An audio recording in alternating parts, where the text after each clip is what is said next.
ഒറ്റ തോൽവിയോടെ ഇടതുപക്ഷം കേരളത്തിൽ ഇല്ലാതായി എന്ന് ആശ്വസിക്കുന്നവർ കേരള സർവകലാശാല യൂണിയൻ തെരഞ്ഞെടുപ്പിന്റെ റിസൾട്ട് ഒന്ന് നോക്കിക്കോളൂ. 37 സീറ്റിലേക്ക് നടന്ന തെരഞ്ഞെടുപ്പിൽ 35 സീറ്റും വിജയിച്ചു. ആര്? SFI. അതായത് കേരളത്തിലെ കലാലയത്തിൽ നിയമസഭാ തെരഞ്ഞെടുപ്പിന് തൊട്ടു പിന്നാലെ നടന്ന മറ്റൊരു ക്യാമ്പസ് തെരഞ്ഞെടുപ്പ്. ഇവിടെ EVM ഒന്നും ഇല്ലാത്തത് കൊണ്ട് വലിയ അട്ടിമറിക്ക് സ്കോപ്പില്ല. ബാലറ്റിലൂടെ നടന്ന തെരഞ്ഞെടുപ്പിൽ KSU 2 അക്കത്തിലേക്ക് ചുരുങ്ങി.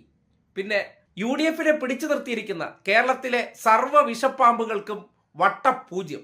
ABVP ആയിക്കോട്ടെ, MSF ആയിക്കോട്ടെ, ഇനി മറ്റേതെങ്കിലും സംഘടനയുണ്ടോ, ആർക്കും കച്ചി തൊടാൻ പറ്റിയിട്ടില്ല. കേരള സർവകലാശാല യൂണിയൻ തെരഞ്ഞെടുപ്പിൽ SFIക്ക് വൻ വിജയം എന്ന വാർത്ത വരുന്നു. 37 സീറ്റിൽ 35ഉം SFI നേടിയിരിക്കുകയാണ്. ചെയർമാനായി S. ശിവയെ തെരഞ്ഞെടുത്തു. ഗോപാൽ ഷീലാസനലാണ് ചേരുന്നത്. ഗോപാൽ, KSUവിന് 2 സീറ്റുണ്ട്. കഴിഞ്ഞ തവണ നഷ്ടപ്പെട്ട 2 സീറ്റുകൾ SFI തിരിച്ചുപിടിക്കുകയും ചെയ്തിരിക്കുന്നു, അല്ലെ? നമ്മുടെ നാടിന്റെ രാഷ്ട്രീയ കൊടുങ്കാറ്റുകൾ അവർ ഉയർത്തെഴുന്നേൽക്കുന്നത് ക്യാമ്പസുകളിൽ നിന്നാണ്. ആ ക്യാമ്പസുകളിൽ മഷിയിട്ട് നോക്കാൻ KSUക്കാരില്ലാത്തൊരു സാഹചര്യം ഉണ്ടാവുകയാണെങ്കിൽ എന്താണ് കേരളത്തിൽ വരുംകാല രാഷ്ട്രീയം എന്നതിന്റെ സന്ദേശമാണ്. നിങ്ങൾക്ക് പല കൃത്രിമത്വം കാട്ടി ഒരു തെരഞ്ഞെടുപ്പ് വിജയിക്കാൻ കഴിഞ്ഞിട്ടുണ്ടാകാം എന്ന് കരുതിക്കൊണ്ട് അത് അവസാനമാണെന്ന് ആരും ധരിക്കണ്ട. അധികാരം ഉപയോഗപ്പെടുത്തി എല്ലാം ഇല്ലാതാക്കി കളയാമെന്ന് പ്രതീക്ഷിക്കുകയും വേണ്ട. അതിനുള്ള ഉത്തരമാണ് ഇന്നിപ്പോൾ കേരള സർവകലാശാലയിൽ നിന്ന് പുറത്തു വരുന്നത്. ഈ പരാജയത്തിന്റെ കയ്പുനീർ കുടിക്കുന്ന സന്ദർഭത്തിലും ആ വിജയം ഒരു ആശ്വാസം തന്നെയാണ്. യുവത്വത്തിന്റെ ഇടയിൽ നിന്ന് ആ ഉണർവ് പതിയെ എല്ലാ ഘടകങ്ങളിലേക്കും എത്തിപ്പെടും.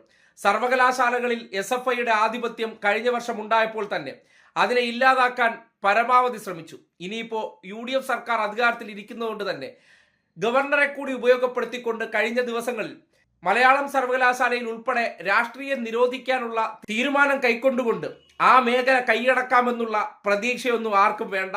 സർവകലാശാലകൾക്കകത്ത് ആ യുവശബ്ദങ്ങൾ ഉറക്കെ മുഴങ്ങി കേൾക്കും. കുട്ടികൾ ആ ശബ്ദം അവിടെ വരണമെന്ന് ആഗ്രഹിക്കുന്നു. അതുകൊണ്ടാണ് 37 സീറ്റിലേക്ക് നടന്ന തെരഞ്ഞെടുപ്പിൽ 35ഇടത്തും മൃഗീയ ഭൂരിപക്ഷത്തോടുകൂടി SFI വിജയിച്ച് കയറിയത്. അതുകൊണ്ട് എന്തെങ്കിലും എവിടെയെങ്കിലുമൊക്കെ അവസാനിച്ചു എന്നൊക്കെ ആരെങ്കിലും കരുതുന്നുണ്ടെങ്കിൽ അതൊക്കെ നിങ്ങളുടെ മിഥ്യാധാരണ മാത്രമാണെന്ന് ആ വിജയം തെളിയിക്കുന്നുണ്ട്.